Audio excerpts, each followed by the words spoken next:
ముఖ్యంగా తెలుగుదేశం పార్టీ కుటుంబం 40 సంవత్సరాలుగా మా వెంటే ఉంటూ మమ్మల్ని ముందుకు నడిపిస్తున్నందుకు ప్రతి ఒక్కరికి పేరు పేరున నా పాదాభివందనాలు తెలియజేసుకుంటున్నాను.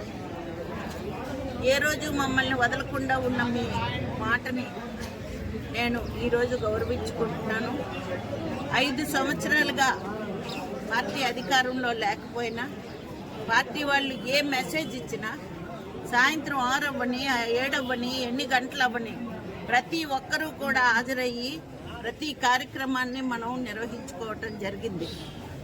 ఆ విధంగా ఈ 5 సంవత్సరాలు మీరు నేను పిలవగానే రావడం, మీరందరూ కూడా ఎంతో జాగ్రత్తగా తెలుగుదేశం పార్టీని ముందుకు తీసుకువెళ్ళడానికి నడిపించారు. ఇలాంటి తరుణంలో 2 సంవత్సరాల క్రితం పార్టీ చీలికను మొదలయ్యింది. అప్పుడు నేను మన పార్టీ అధ్యక్షుడు అచ్చెన్నాయుడు గారి దగ్గరికి వెళ్ళి 3 సార్లు వెళ్ళాను. వెళ్ళి 3 సార్లు కూడా ఆయన్ని వాళ్ళని నన్ను కూర్చోబెట్టండి, వాళ్ళందరినీ కూర్చోబెట్టండి, నన్ను ఒక్కదాన్నే కూర్చోబెట్టండి.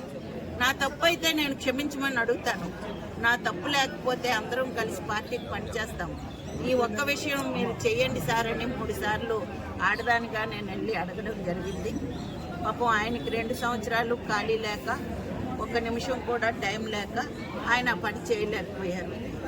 అందువలన ఈరోజు ఈ విధంగా మళ్ళీ రావడం జరిగింది. పార్టీలో పెద్దలు ఎందుకు నిర్ణయించారో తెలియదు, కొత్త వ్యక్తి పేరు నిర్ణయించడం జరిగింది. అయితే ఇప్పుడు 80% కార్యకర్తలు, ప్రజానీకం, కుటుంబ సభ్యులు లాంటి తెలుగుదేశం పార్టీ కార్యకర్తలందరూ కూడా మా వెంటున్నారు. వారందరూ ఒకటే కోరుకుంటున్నారు, ఇండిపెండెంట్గా వేస్తే మనం గెలుస్తామని.